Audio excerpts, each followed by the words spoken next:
Ya. Bienvenidos y bienvenidas todos y todas a esta clase sincrónica, esta sesión sincrónica en donde vamos a revisar la clase asincrónica acerca de los tres momentos de la lectura: antes, durante y después. Y como les decía, dada la complejidad de la comprensión lectora, es recomendable prepararse emocional, motivacional y cognitivamente antes de la lectura, hacer esta suerte de precalentamiento que mencionaba algunos. Por otro lado, estar concentrado o concentrada en los procesos importantes de la lectura durante ella. Y finalmente, tras terminar la lectura, uno tiene que organizar ideas. Eso es básico. Así que veamos. Hay un autor, Soler, que planteaba esto hace casi 30 años. Y planteaba que antes de la lectura hay que establecer objetivos de lectura. Es decir, no es lo mismo leer para entretenerse que leer para retener, que leer para comprender. No sé si les ha pasado alguna vez que alguien llega y les dice, oye, mira, lee esto, y les pasa un párrafo. Y ustedes leen, y una vez que terminan el párrafo le preguntan, ya, lo leí, ¿y ahora qué? ¿No te pareció que estaba mal redactado? Ah, chuta, déjame leerlo de nuevo para ver, porque no estaba buscando una mala redacción. Distinto habría sido si ustedes les habrían dicho, oye, ¿esto está bien redactado o no? Comenzar a leer algo ingenuamente, sin plantearse metas, implica que uno también eh, se pierde un poquito muchas veces. En general, el objetivo de lectura de la universidad es más o menos claro y siempre el mismo, y es básicamente eh, retener y comprender, porque después me van a hacer preguntas acerca del texto. ¿Cuándo se pierde uno? Eh, yo todavía me acuerdo que nosotros estábamos en segundo año de la universidad y en psicología social a nosotros nos dieron un texto que eran como unos 4 capítulos de un libro acerca de persuasión. Y la persuasión es básicamente el cambio de actitudes, que es algo que se trabaja mucho, especialmente en la arena política. Y nosotros estábamos todos muy complicados con este texto de Maguire, me acuerdo, que hablaba de dos grandes tópicos, que eran principalmente la vía central y la vía periférica. Para hacer un resumen bien rápido, cuando se trata de cambiar las actitudes de otra persona, uno tiene dos opciones. La vía central es la vía de los argumentos del contenido y la vía periférica es la vía de la emoción. Y en política eso se utiliza mucho. Ser simpático hace más probable que la otra persona cambie su actitud respecto de un contenido específico. Cuando se trata de comprar un auto, por ejemplo, yo tengo dos tipos de clientes. Los que les interesa los aspectos técnicos del auto y que los voy a conversar con números. Este auto tiene tal cilindrada, tal volumen de capacidad en su maletero, tiene tal cantidad de durabilidad, tiene este valor. Mientras que los otros, al otro yo lo voy a comenzar a través de la emocionalidad. Tú te vas a ver cool en este es un auto para la familia, este es un auto que te va a permitir generar recuerdos, y eso se nota en la publicidad. Bueno, ¿por qué les cuento todo esto? Porque llegado el momento de la prueba, nunca nos preguntaron ni por el texto de Maguire, ni por la vía central, ni por la vía periférica. Las preguntas fueron de otro tipo. Y algunos compañeros y compañeras mías fueron a alegarle al profe. Yo consideraba que no estaba bien, pero le fueron a alegar porque consideraban que había sido una pérdida de tiempo leer el libro, si es que no nos iban a preguntar nada acerca de él.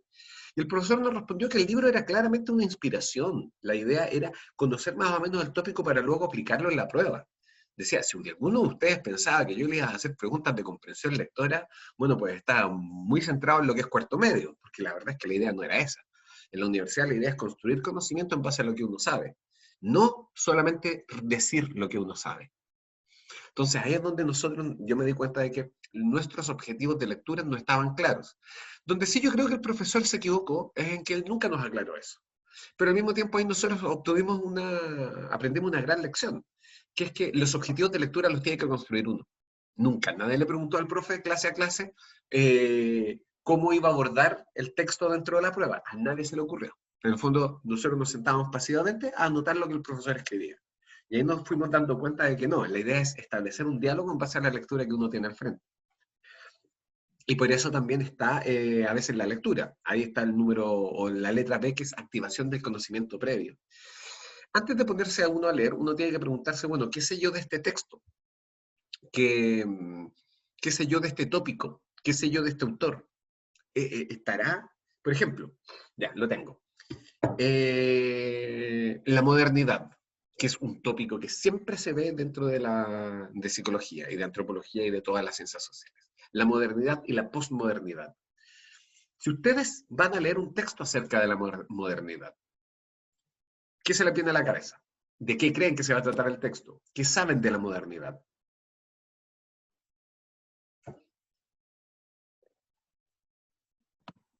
Lo podemos relacionar con historia, ¿o no? Sí, totalmente. La modernidad es un concepto que proviene principalmente de la historia.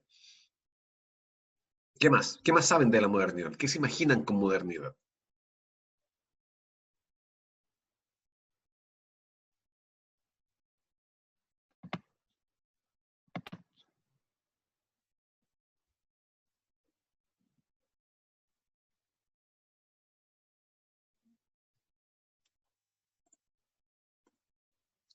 ¿Ya? Montserrat dice, por ejemplo, nuevo pensamiento. Y me parece que es una idea muy, muy relevante cuando se trata de modernidad. Porque lo moderno tiene que ver con lo nuevo, es verdad. Y típicamente nosotros lo asociamos a tecnología. ¿Qué auto tan moderno? ¿Qué refrigerador tan moderno? Como que moderno tiene que ver con algo que aprovecha bien las nuevas tecnologías, lo nuevo.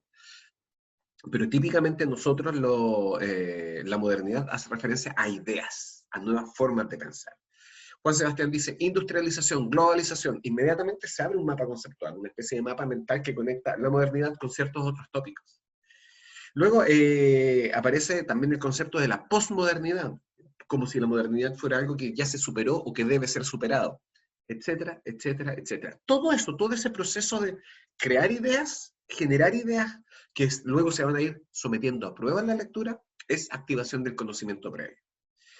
Y eso nos permite establecer predicciones sobre el texto. ¿Y por qué son tan importantes las predicciones? Porque perfectamente alguien podría decir, pero hacer predicciones es un gasto cognitivo enorme. Porque ¿qué pasa si yo hago 10 predicciones y ninguna se cumple? 10 veces yo me fui a callejones sin salida. 10 veces yo me fui por la tangente. Pero en vez de andar gastando tiempo y esfuerzo haciendo predicciones, voy leyendo el texto. Pero hacer predicciones a uno le permite mantenerse atento al texto. Es súper importante, es como cuando uno está viendo una película y uno dice, ah, ya sé quién es el asesino. No importa si uno da en lo correcto o se equivoca. Yo siempre creo que es mejor en el cine equivocarse, porque no hay nada más frustrante que encontrar la trama de la película, adivinar la trama de la película en los 10 primeros minutos. Si de ahí quedan, no sé, 120 minutos, son 120 minutos en donde uno ya sabe lo que va a pasar, uno mismo se hizo un spoiler. Pero sí es cierto que uno está constantemente sometiendo a prueba ya. ¿Quién será el asesino? ¿Quién será el traidor? Ese establecimiento de predicciones nos va manteniendo atentos y además nos da un feedback importante. Nos permite eh, conectarnos con el texto. Sí, eso es lo más importante. Ahora, luego en la D dice promover las preguntas de los alumnos acerca del texto, porque esto es claramente material dirigido a docentes, pero ustedes no tienen por qué esperar que los profesores o los docentes o las docentes a ustedes les promuevan preguntas acerca del texto. No, eso lo pueden hacer ustedes mismos y ustedes mismas. Después de todo, ustedes ya tienen entrenamiento en comprensión lectora escolar, que uno sabe más o menos qué tipo de preguntas son las que se van a hacer. Piensen ustedes en su libro favorito, en su cuento favorito, en su película favorita, y si ustedes quisieran hacer una prueba de comprensión de ese cuento, ese libro, esa película, ¿qué le preguntarían al público? ¿Qué le preguntarían a los y las estudiantes? Esas preguntas críticas son las que típicamente después aparecen respecto de los textos. Nuevamente, en la universidad escasamente se hacen preguntas acerca del texto. Típicamente lo que se hacen es que se pide que ustedes utilicen lo que leyeron en el texto para construir información nueva, para hipotetizar, para analizar un fenómeno. Pero la comprensión de lectura debe estar ahí bien anclada, bien realizada. Ahora, eso es antes de la lectura. ¿Ya? Pero luego viene el momento durante la lectura. Nuevamente aparecen las predicciones, que eso nunca es algo que va a estar suficientemente cubierto. Plantearse preguntas sobre lo que uno está leyendo. ¿Esto lo entendí bien? ¿Esto se conectará con esto otro? ¿A qué se referirá con tal tema? Y esto, por ejemplo, típicamente de repente aparece en el texto. Como dijimos más arriba, y uno dice, ¿cuándo dijeron esto? Todas esas preguntas, obviamente hay que ir respondiéndolas, no, no sirve de nada hacerse preguntas existenciales acerca del texto, así como, me pregunto si habrían escrito este texto en periodo de guerra, y olvidarse de eso. No tiene sentido hacer preguntas que uno no va a responder. No se trata de preguntas retóricas. Y por eso es que es importante el punto C, aclarar posibles dudas sobre el texto, desde lo que significa una palabra hasta lo que puede querer decir el autor con tal o cual idea. Realmente aparecen contradicciones que son extrañas. Y resumir ideas del texto leído. Por ejemplo, esto uno lo puede hacer párrafo a párrafo, o a veces no vale la pena hacerlo párrafo a párrafo. Después de tres párrafos resumir la idea. Si lo pueden hacer en margen, bien, pero típicamente los márgenes tienen muy poco espacio. Hoja aparte, y eso típicamente es lo que después se transforma en un resumen. Los y las que estudian haciendo resúmenes sabrán que este es un ejercicio que doble, porque el ir resumiendo durante la lectura permite reteniendo, ir comprendiendo. Y en segundo lugar, permite generar un resumen que luego va a ser material de estudio. O sea, uno mata a dos pájaros de un tiro. Perdón. Otra cosa que ustedes pueden hacer, a los que les dé lata escribir tanto, es ir haciendo grabaciones en el celular. Entonces después ustedes terminan con un resumen en audio, que lo pueden transcribir. Incluso pueden utilizar la función de dictado del teléfono, que cada vez es más eficiente. Ustedes le dictan algo al programa y automáticamente les genera el texto. O sea, ya escribir no es un impedimento para hacer este tipo de avances. Y ahora sí, después de la lectura. Fundamental. ¿Cumplí con el propósito, sí o no? ¿Cuál era mi propósito? Retener. ¿Retuve? No, pero tengo el resumen. Ahí voy a retener. Ya, perfecto. ¿Comprendí? No basta con que ustedes digan sí o no. Tienen que hacer la prueba mental realmente. Yo tenía un compañero en la enseñanza media que era un chico al que le iba pésimo, pésimo, pésimo, pésimo. Eh, y obviamente siempre fue motivo de comentario entre mis compañeros. Tanto así que todavía recuerdo que él una vez comentó mucho que había ido a una evaluación psicológica y le habían hecho un test de inteligencia, que imagino que tiene que haber sido el BISC, es decir, la escala para inteligencia para niños de Bachelor, y que es un test bastante completo y que en general es el que típicamente se utiliza para evaluar si es que existen impedimentos cognitivos severos que estén a la base de un mal aprendizaje. Y la cosa es que él sacó un puntaje 121, 122, nos mostró el informe y todo, un poquito como una forma de hacer que dejáramos ya de burlarnos de él. Pero el problema era, no es que él no fuera inteligente, sino era ese el tópico. Nosotros nunca jamás pusimos eso en duda. El problema era su actitud ante la lectura y el estudio. Él nunca estaba enchufado con el calendario académico, nunca sabía cuándo había pruebas. Llegaba un día en la mañana a clase y nos veía a todos estudiando. Y nos decía, ¿hay prueba? Sorprendido, ¿hay prueba? Sí, hay prueba, está anunciada hace 2 semanas. ¿Y qué es lo que entra en la prueba?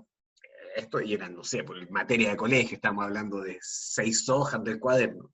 Esto.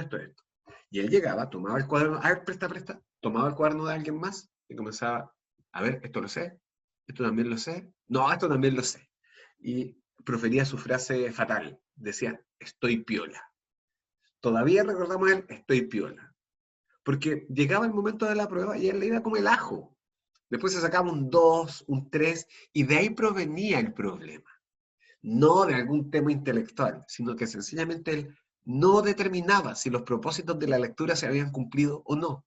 Lo único que hacía era revisar al voleo y generarse una sensación de conocimiento que era absolutamente espuria, es decir, falsa. Se engrupía a sí mismo, sencillamente de flojo. Por no querer hacer ese proceso, se engrupía y se generaba una sensación de calma que al final terminaba siendo contraproducente. Se confiaba demasiado. Así que olvídense de que él hacía una formulación y contestación a interrogantes de acuerdo con los niveles de comprensión. ¿Cuáles son los niveles de comprensión? El nivel literal, el nivel inferencial, el nivel crítico y el nivel creativo. Uno puede hacerse preguntas respecto al nivel literal, como por ejemplo, nombre del autor, definición de la teoría, fenómenos que explica, componentes de la teoría, objeciones a la teoría, elementos de evidencia de la teoría, todo eso uno se lo puede preguntar. Las preguntas más inferenciales son justamente de corte, ¿esto se conectará con esto otro? Y uno obviamente no puede responder la pregunta ahí mismo. Uno tiene que típicamente recurrir a otro material. Como por ejemplo, ¿ustedes saben si es que el psicoanálisis recibe apoyo de las neurociencias?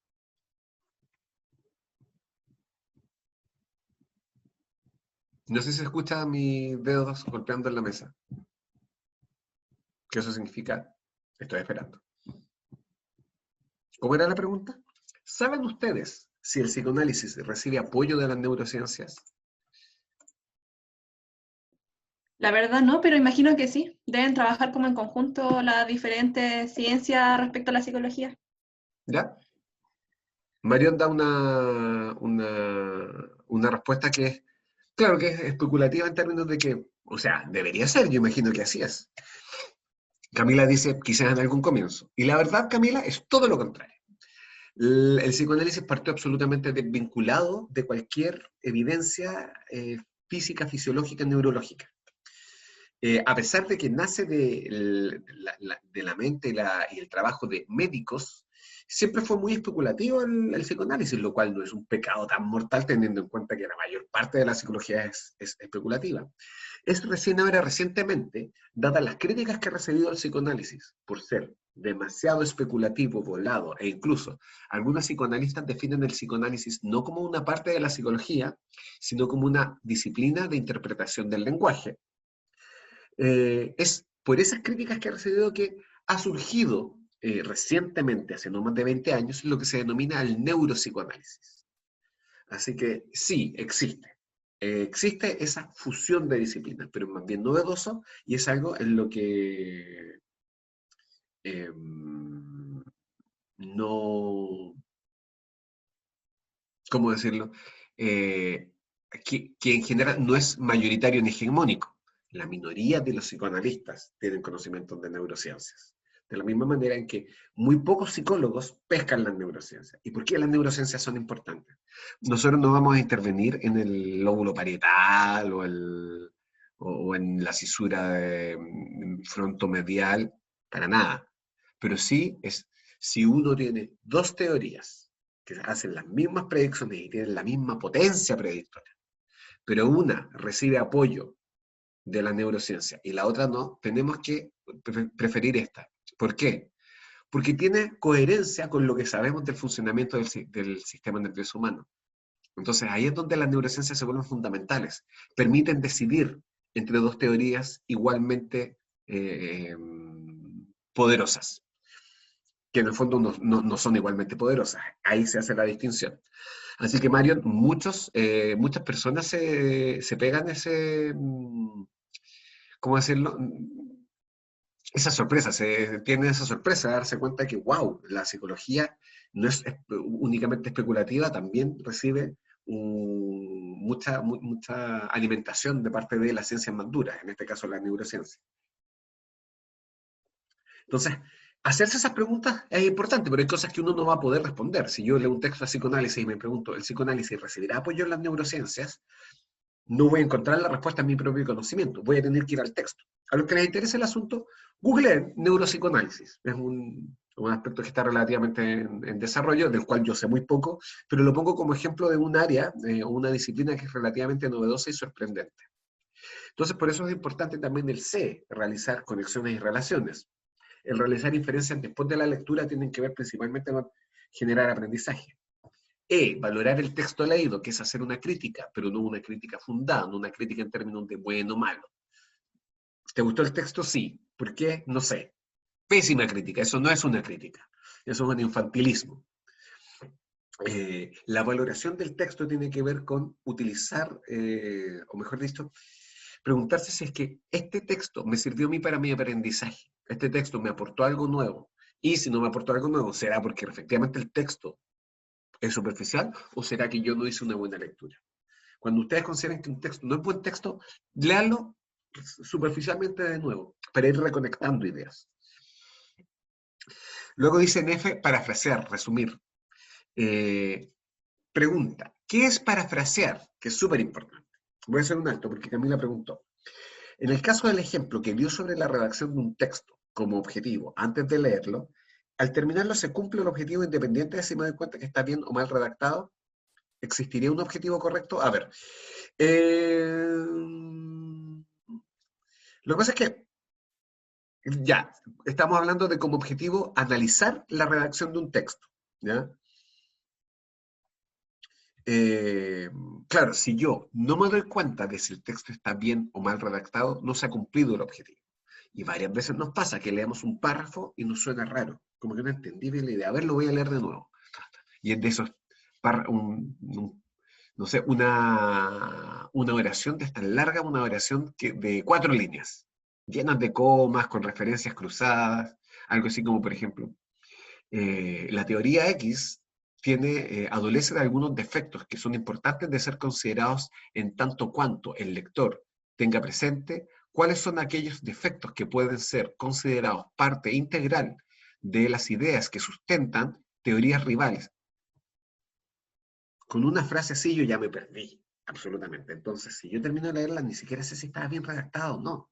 En algunos textos hay frases que quedan a medio camino, hilativos que faltan. Entonces eso cuesta darse cuenta de si está bien redactado o no. Así que, si el objetivo es analizar la redacción de un párrafo y termino de leerlo y no sé si está bien redactado o no, no se ha cumplido el objetivo. Al mismo tiempo uno puede cumplir mal el objetivo, decir, está mal redactado. Y no, el texto estaba bien redactado. Es uno el que no tiene conocimiento suficiente de redacción como para saber si efectivamente la estructura está bien realizada, bien hecha o no. Así que en ese sentido, para que un objetivo se cumpla, uno tiene que llegar a una respuesta que sea correcta. Y sí, en ese sentido, no existe un único objetivo, no existe un objetivo correcto para un texto. Pero hay objetivos que van a ser necesarios. Por ejemplo, cuando se trata de leer un texto, retener. Es esencial retener. Si el texto a mí solamente me genera una idea vaga, que se fue evaporando como una especie de hálito, que con el tiempo ya apenas percibo y llego a la prueba o llego a la discusión y no me acuerdo de qué se trataba el texto y tengo una idea general y vaga, no sirvió de nada leer el texto. Hay que retener. Muchas personas dicen, es que a mí no me gusta aprender de memoria, a mí me gusta comprender. Para comprender, uno necesita aprender de memoria. Lo cual no significa que con aprender de memoria basta y sobre. No, aprender de memoria es el primer paso, es como aprenderse las leyes de tránsito. Hay que aprendérselas de memoria, pero hay que saber aplicarlas. Y uno no puede estar consultando el manual en momentos de toma de decisiones que son de menos de un segundo. Ahora, respecto de parafrasear, Montserrat dice, es como transformar nuestras palabras como un resumen de lo que se dijo con las palabras que acostumbramos a usar. Básicamente sí. Parafrasear es explicar las cosas con un lenguaje comprensible. Cuando uno parafrasea para uno mismo, uno tiene que explicarse las ideas con un lenguaje que uno utilice, ya sea que tenga barbarismos, anglicismos, informalidades.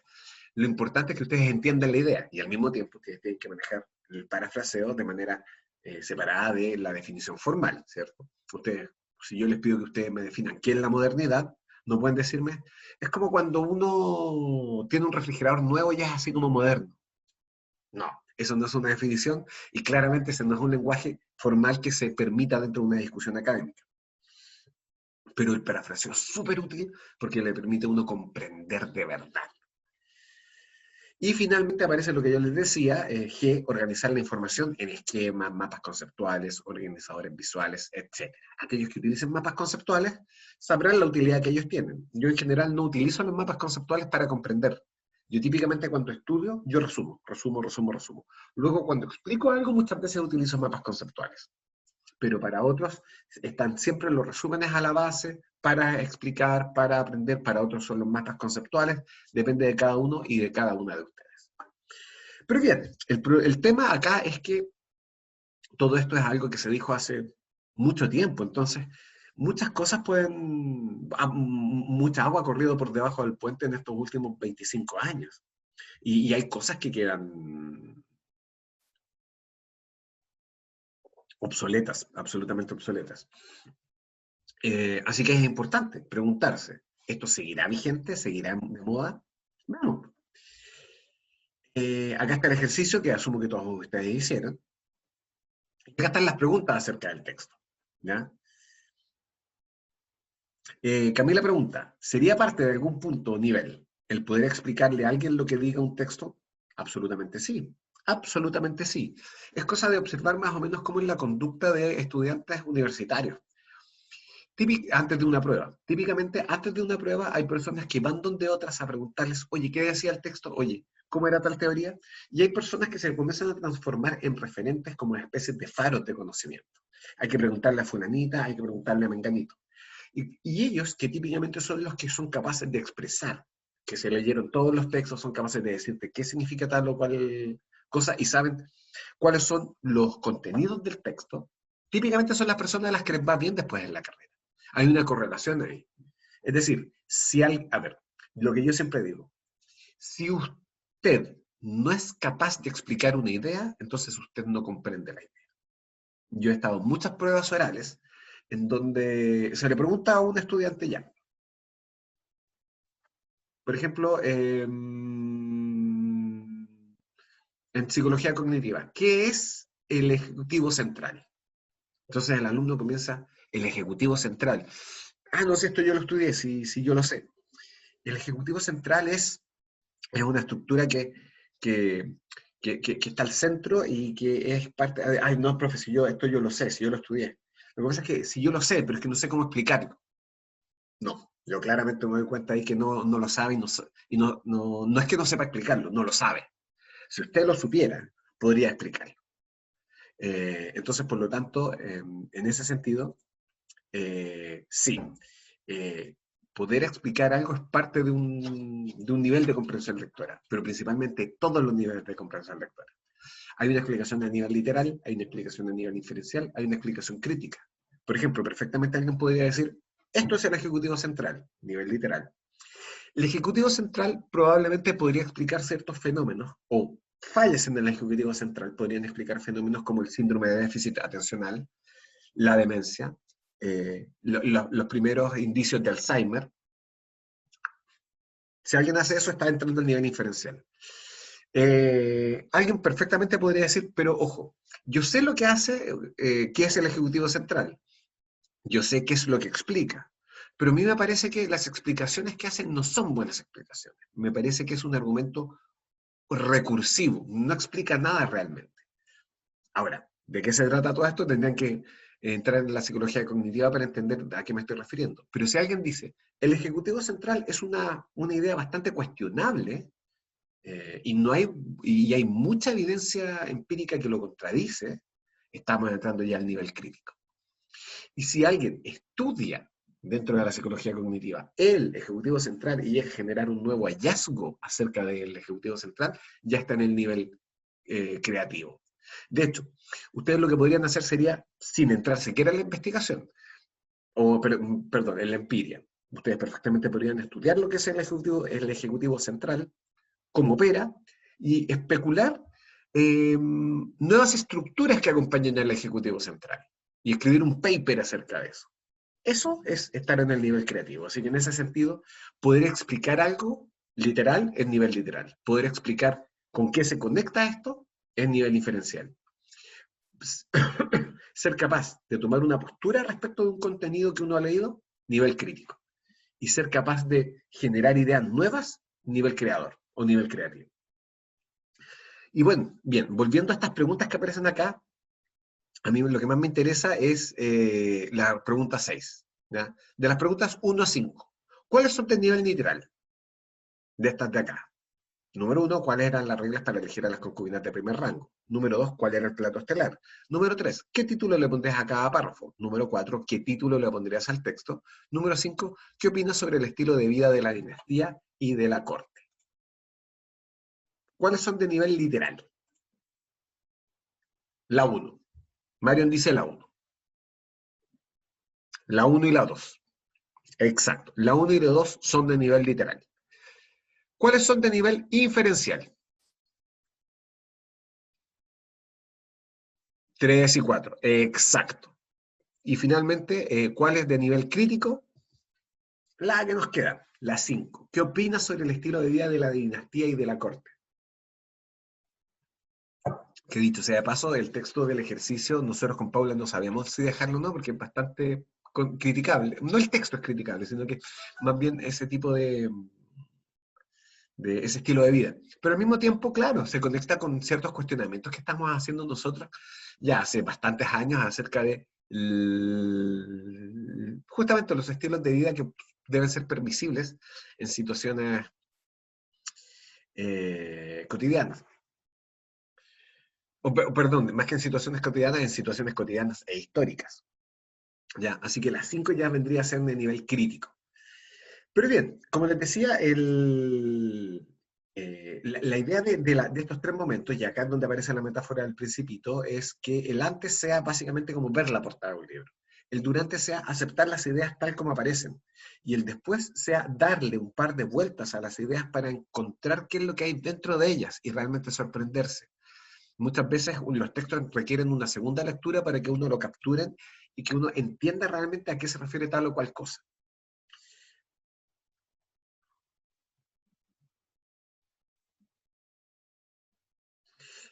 Ahora bien, hay un manual de lectoescritura para la asignatura Lengua Materna que generó la Universidad de Valparaíso, y nosotros con Paula lo revisamos y lo utilizamos para hacer esta clase y contrastarlo con las ideas de Soler. Entonces estamos hablando de un texto del 2018 contra ideas del 92.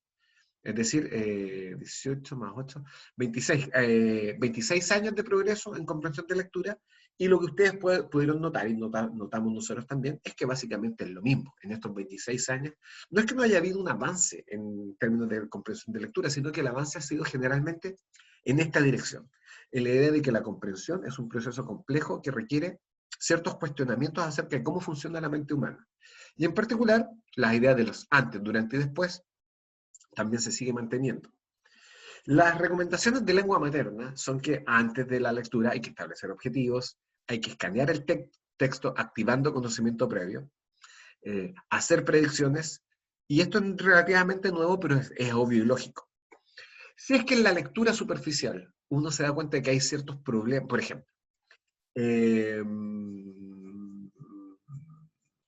comienzo a hojear el texto y me doy cuenta de que tiene gráficos, y a mí me cuestan los gráficos.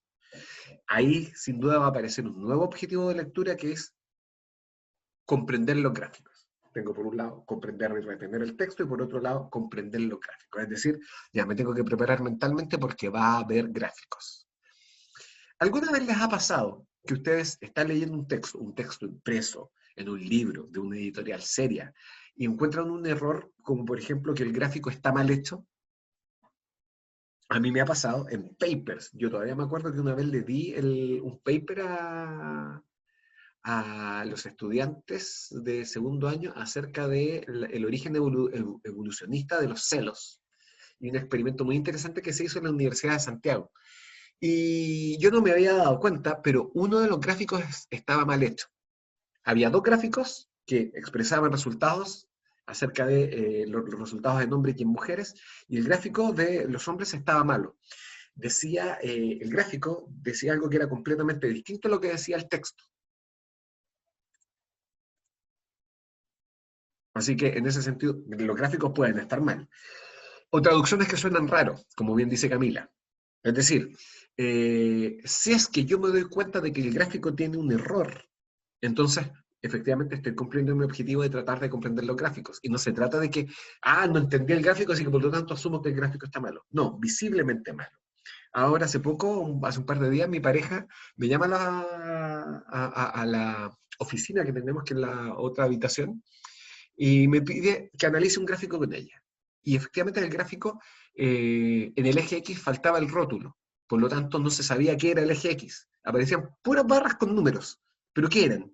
No se entendía, eran puros números romanos, 1, 2, 3, ¿qué? 1, 2, 3, tercer semestre, meses, ¿qué eran? Nunca se supo, el gráfico estaba mal hecho. Hay traducciones que suenan raras. Entonces, ahí uno se da cuenta de que se están cumpliendo los objetivos. Bueno, ¿se acuerdan de este chascarro que yo me mandé con este libro? En donde básicamente no hice una lectura suficientemente exhaustiva de los datos importantes del libro para tomar la decisión de comprármelo. Porque como explicaba en la clase asincrónica, en la clase asincrónica, era de un año completamente distinto a lo que yo esperaba. Este no era un texto que me ponía, acá lo tengo de hecho, no era un texto que me ponía en conocimiento de lo más novedoso de la disciplina de la fenomenología. Por el contrario, era un texto de valor histórico. Al final me lo iba a comprar, me lo habría comprado igual. Al final lo disfruté igual. Pero no se cumplió lo que yo esperaba respecto al texto. Así que ahí yo aprendí una gran lección, que es de negarse un poco más para leer el texto que uno va a comprar antes de abordar el avión. ¿Y cómo se pronuncia el apellido del autor? Me gustaría dejar de grabar para pronunciarlo, pero me voy a tirar las partes. Este es alemán. En alemán la B corta suena como F. La U con cremillas es como U. Es como una mezcla entre una U y una I. Así que debería ser Jakob von Uexküll. Podríamos preguntarle al traductor de Google. A ver, hagámoslo.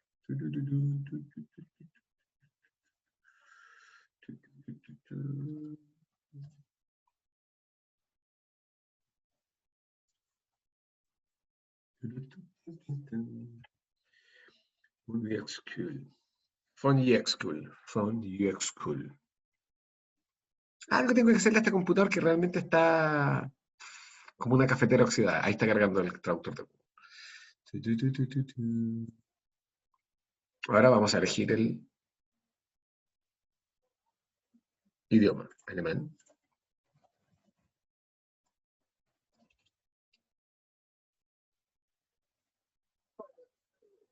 Phönexküll. Se pronuncia Phönexküll. La que sí podría saber es Paula, que ella sabe alemán. El asunto es que yo me dejé guiar un poquito por el título, bien, por las imágenes, que de hecho la portada de este libro es bastante provocadora. ¿Qué es lo que ven ustedes en la portada? ¿Qué es eso que está ahí en la portada? ¿Qué es? No sé si ustedes se comprarían un libro o les llamaría la atención un libro con esa foto. ¿Qué es esa foto? ¿Qué es esa imagen? ¿Qué ven ustedes ahí?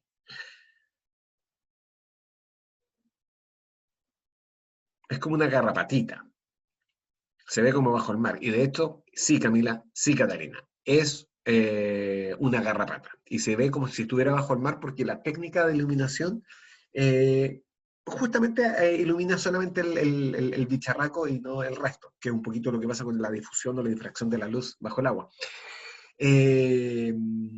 Porque justamente, como les decía, este libro habla acerca de, o especula acerca de cómo es el mundo fenoménico de distintos seres, partiendo por la garrapata. Que déjenme decir, dedica un capítulo entero a cómo una garrapata experimenta el mundo. Y déjenme decirles que no es exactamente un viaje muy entretenido por la psiquis o de los organismos, para nada. Pero sí es interesante en términos de preguntarse, bueno, ¿de qué manera estamos construidos nosotros para experimentar el mundo? Y si eres simple, vas a experimentar el mundo de manera simple. Lo que a mí me faltó fue googlear al autor, y podría haberlo hecho, porque estaba en un aeropuerto en Chile, así que por lo tanto tenía tenía plan de datos y podría haberlo googleado, pero no lo hice. En fin, como quiera que sea, el libro fue una buena lectura, me acompañó durante 13 horas. En el durante tenemos también algo muy similar a lo que ya habíamos visto con Soler: elaborar y probar inferencias de diferente tipo, predecir, establecer conexiones.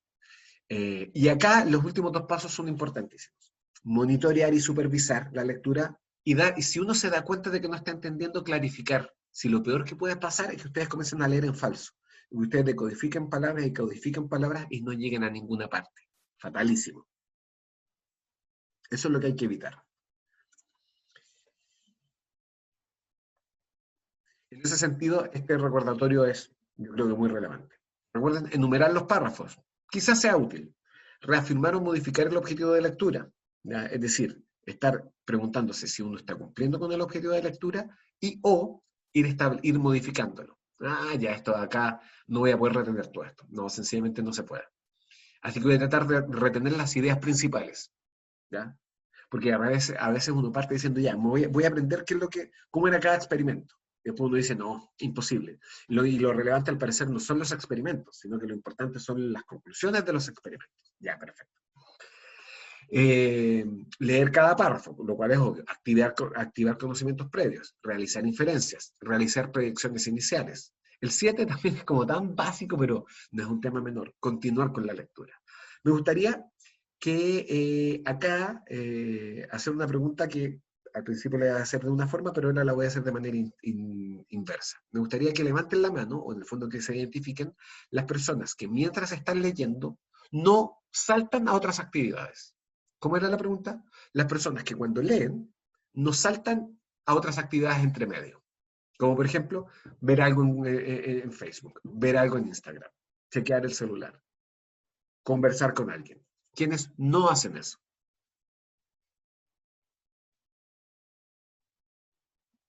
Marion dice, yo. Marion dice, yo comienzo a leer y sigo leyendo hasta que termino. No me distraigo durante la lectura. El ¿Profe? resto, ¿sí? Lo que sí tengo una duda. Lo que pasa es que el año pasado yo fui al preu y la profe de lenguaje decía que cuando alguien no entendía el texto no había que devolverse, sino que continuar. Y hay personas que dicen lo contrario. Entonces no sé como qué estrategia puedo usar en ese caso. Si de repente me pierdo en un párrafo y no entiendo, ¿qué hago? Depende de cada uno, porque lo que pasa es que uno va generando experiencia con la lectura. A lo que la profe del preu se refería era que uno no se puede estar devolviendo por cada minucia, y muchas veces hay dudas que se resuelven más adelante. Pero es muy difícil discriminar esa duda que se va a resolver automáticamente con la lectura de esa duda que puede ser estructural y que puede impedir que yo comprenda de ahí en adelante. Y no tengo cómo saberlo. La única forma de resolver la duda sería analizando caso por caso, duda por duda.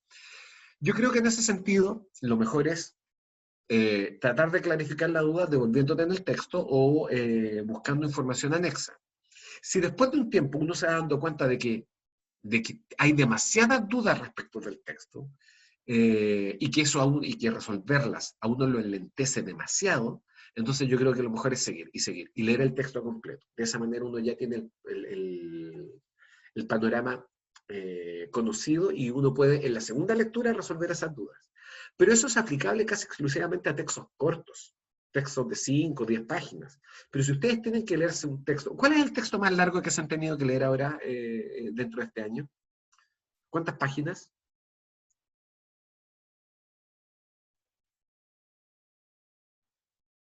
El texto más largo que han tenido que leer este año.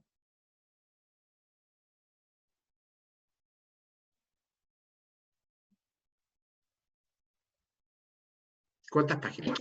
Profe, es que no siempre tenemos que leer un libro completo porque a veces nos dan capítulos ¿No? determinados de los textos, ¿me Sí. entiendes? Entonces, no ¿Pero se acuerdan de sabría... algún capítulo particularmente largo y pantanoso? Pero digamos, el capítulo más largo que hayan tenido que leer, ¿tendrá 80 páginas? ¿O menos? No, sería raro un capítulo de 80 páginas, pero podría ser. Ya, pero un texto de 40 páginas, con doble columna, gráficos y un montón de cosas, es difícil que uno lo lea 2 veces. Entonces, por lo tanto, en algunos casos uno no puede darse el lujo, especialmente dado el poco tiempo que uno tiene, de hacer toda una primera lectura y luego una segunda lectura a conciencia. Muchas veces ambas lecturas se mezclan en un solo intento. Lectura superficial, y ahora vuelvo al párrafo, ya esto lo voy a retener, lo voy a resumir. Y por eso, por lo mismo, en algunos casos uno no puede hacer eso de seguir y decir, ya, después voy a resolver la duda. En muchos casos, yo tengo que resolver la duda ahora para seguir comprendiendo lo que viene a continuación. Y pasa muchas veces lo que dice también Camila, que a veces uno se da cuenta que no está comprendiendo, de que uno está como saturado con la lectura. Y es bueno hacer una pausa. El problema es perderse en las pausas y distraerse demasiado. Es decir, hay muchas personas que leen 3 minutos y luego se van a Instagram 5 minutos. 3 versus 5. Y vamos multiplicando. Entonces, la sesión de lectura pueden ser 3 horas y al final uno de esas 3 horas dedicó 1 hora a la lectura, haciéndola tremendamente ineficiente. Así que por lo tanto, es bueno ir distrayéndose, pero no demasiado. Así que por lo tanto, esto de continuar la lectura no es un tema menor, es una recomendación que parece de perogrullo, pero no lo es. Luego dice escribir al margen cada subtema. No tiene por qué ser, como les decía, al margen del texto, porque muchas veces eso queda incómodo. Pero ir haciendo el resumen mientras uno va leyendo, espectacular. Y como les decía, uno ya ni siquiera tiene que tipear, uno puede dictarle a una máquina.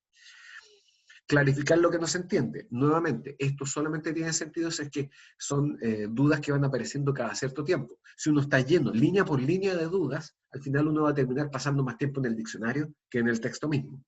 Y monitorear constantemente la lectura. ¿Estoy entendiendo? ¿Estoy rindiendo?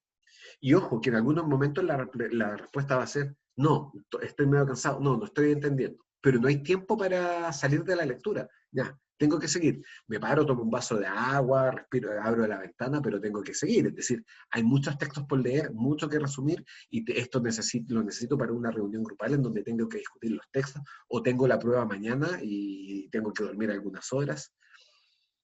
Así que, por lo tanto, es importante en ese sentido ir monitoreando la lectura e ir utilizando los recursos que a uno se le van clarificando, como lo que plantea Catalina. Leer en voz alta para algunas personas clarifica la lectura, la comprensión lectora. Muchos necesitamos ese feedback auditivo de las palabras pronunciadas. Anotar las ideas importantes a uno le puede hacer poner atención, como plantea Marión. Ustedes vayan estudiándose, tómense a ustedes mismos como sujetos experimentales y vayan clarificando qué es lo que les sirve y qué no. Vayan ensayando consejos de otras personas o imitando a otras personas. Quienes no lean en voz alta, especialmente con las frases demasiado largas y complejas que no se entienden. Quizás no se lean todo el texto en voz alta, pero sí, ya, esta frase que no entiendo, bla, bla, bla, bla, bla, bla, bla. Y revisen si es que eso les aumenta su comprensión lectora. A veces ese tipo de actos sirven. Y para el después, ya aparece más o menos algo similar. Determinar si los propósitos se cumplieron o no, responder las preguntas que no se respondieron, inferir respecto del texto como un todo, valorarlo. Si todos lo encontraron excelente y ustedes lo encontraron pésimo, no necesariamente están equivocados, pero ojo, por algo ustedes discrepan del resto. Parafrasear, resumir, lo mismo que aparecía con Soler, establecer conexiones, ¿ya? Y organizar la información. Si se dan cuenta, lo que plantea la Universidad de Valparaíso para lengua materna no es muy distinto a lo que planteaba Soler en su momento. Así que en ese sentido ustedes pueden tener la confianza de que se necesitan actividades antes, durante y después de la lectura. Bueno, y al final terminamos con una recomendación acerca de cómo hacer mapas conceptuales. Pero eso depende de si ustedes hacen los mapas conceptuales o los utilizan como técnica o no. Así que bien, pues, eso es respecto de los momentos de la lectura. No es nada del otro mundo, pero para muchas personas es novedoso esto de plantearse que hay un antes y un después de la comprensión lectora y que no es solo un durante.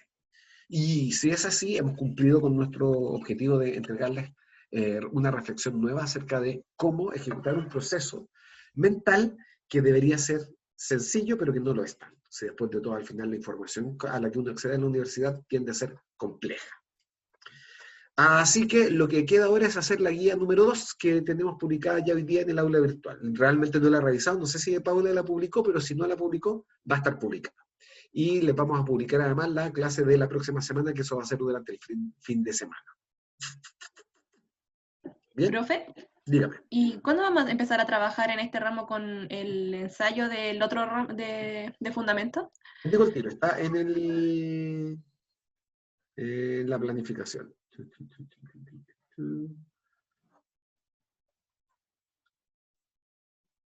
Está en el programa en todo caso, si es que, pero no me cuesta nada acceder a la planificación. O sea, no me cuesta a mí acceder a la planificación, pero a mi computador sí le va a costar. Acuérdenme un poco. Yo anoté que era el 9 de octubre, pero no sé si escuché mal. Porque el 9 de octubre sería la próxima semana. Ajá. Porque en el fondo, ¿cómo se parte con esto? Se parte con un punteo. Ya todos ustedes tienen claro su grupo de trabajo y el texto con el cual van a trabajar, ¿no? Sí. Ya. ¿Ya han discutido entre ustedes más o menos de qué van a hacer el ensayo?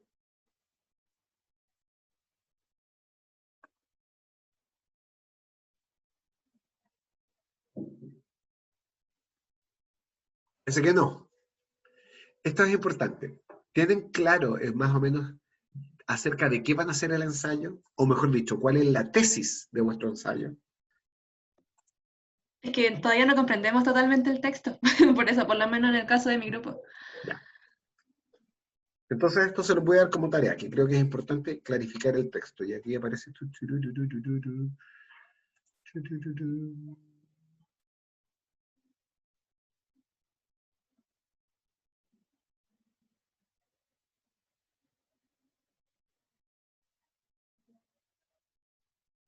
Sí, 9 de octubre, la próxima semana. Así que de aquí a la próxima semana ustedes tienen que tener claro eh, eh, uno, el texto, y dos, la tesis de su ensayo. Porque como ustedes saben, un ensayo es un texto en donde se argumenta y se plantea una tesis, es decir, una afirmación. Al mismo tras cartón se plantea la antítesis, las objeciones a mi tesis, y de eso sale la síntesis. Básicamente, yo afirmo a pesar de B, C, D, E. Por lo tanto, A sobrevive a todas estas objeciones. Esa es básicamente la estructura de un ensayo. Ahora, Montserrat decía que tiene una duda acerca de él durante la lectura.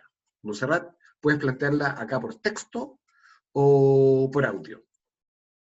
Por mientras. Profe, lo Sí, que pasa Montserrat. es que yo cuando leo un texto me pasa que durante la lectura empiezo a identificar ideas como, por ejemplo, en neurociencia pasa que definen algo y yo empiezo a destacar al tiro o a anotar. Y me han dicho que no tengo que hacer eso, o sea, primero tengo que leer el texto completo y luego empezar a hacer eso. Ya. ¿Estaría bien o estaría como mal?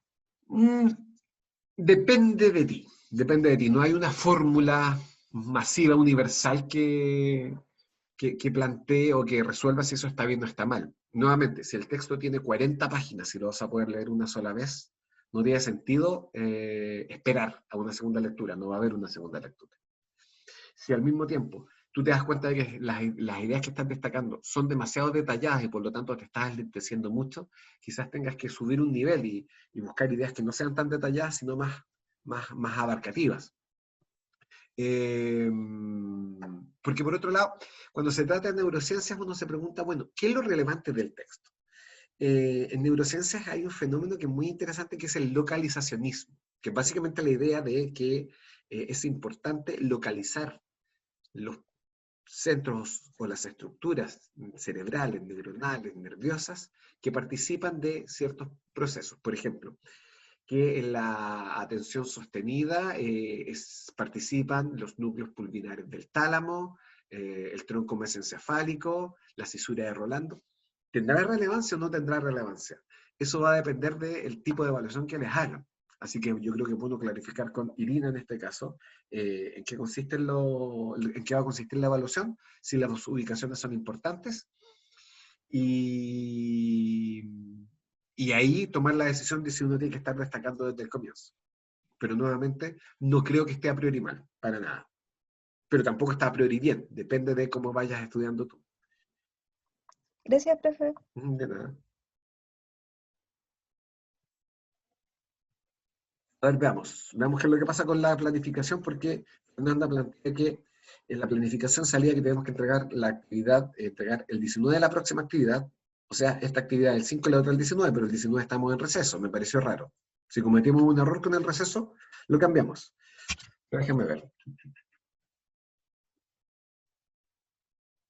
Yo debería tener anotados por acá los recesos. Vamos viendo.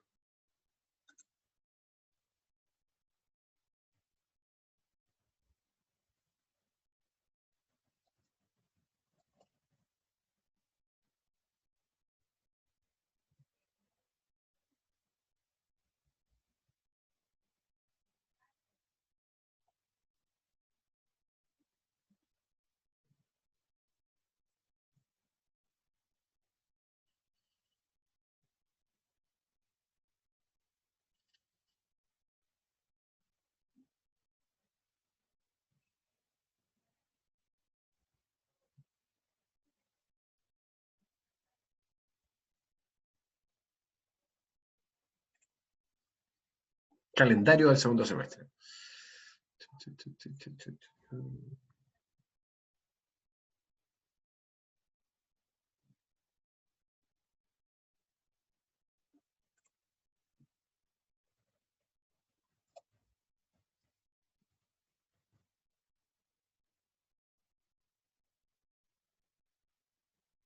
Bueno, yo ahora tengo, en todo caso, no lo encuentro, pero yo ahora tengo reunión con Paula y vamos a ver bien las fechas del receso para actualizar justamente estas fechas de exigencia para no exigirles la entrega en un momento en que no se deba. Juan Sebastián, respecto de las dudas por correo, ningún problema. Y estas de acá, realmente no son mías, son de Daniela, las gallinas. Eran de ella. Lo que sí tenemos por acá es unos celotes ahí arriba. Esos celotes se los regalé yo, así que podríamos decir que los celotes se han compartido, pero las gallinas no son mías. Pero gracias por el cumplido. Ya, entonces, respecto de las fechas, los vamos a revisar porque, claro, la idea no es exigirles nada en receso. Puede ser que hayamos cometido un error ahí, a pesar de que nosotros teníamos súper presentes las fechas del receso, ¿ya? Así que bien, pues, chicos y chicas, justamente como yo les decía, ahora tengo reunión con Paula, así que me voy para allá.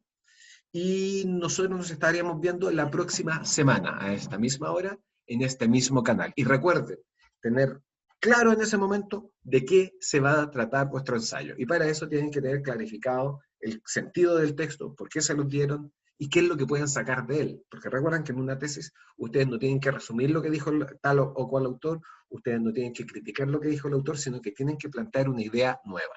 No tiene por qué ser algo completamente novedoso, puede ser descubrir la pólvora, pero tiene que ser algo que provenga de vuestras propias mentes. ¿Ok? Claudia. Sí, adelante.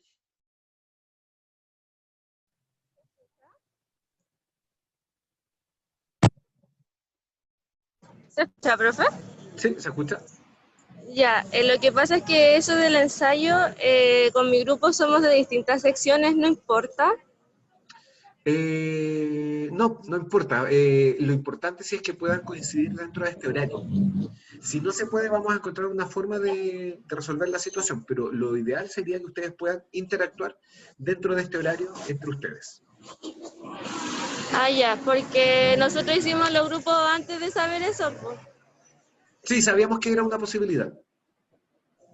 Sí, ya, profe, muchas gracias. Bien, pues, estamos entonces. Y para el resto, nos veremos, como les decía, la próxima hora, o sea, la próxima semana, a esta misma hora, en este mismo canal. ¿Ok? Chao, profe, Chao, que gracias. estén muy bien todos. Nos vemos.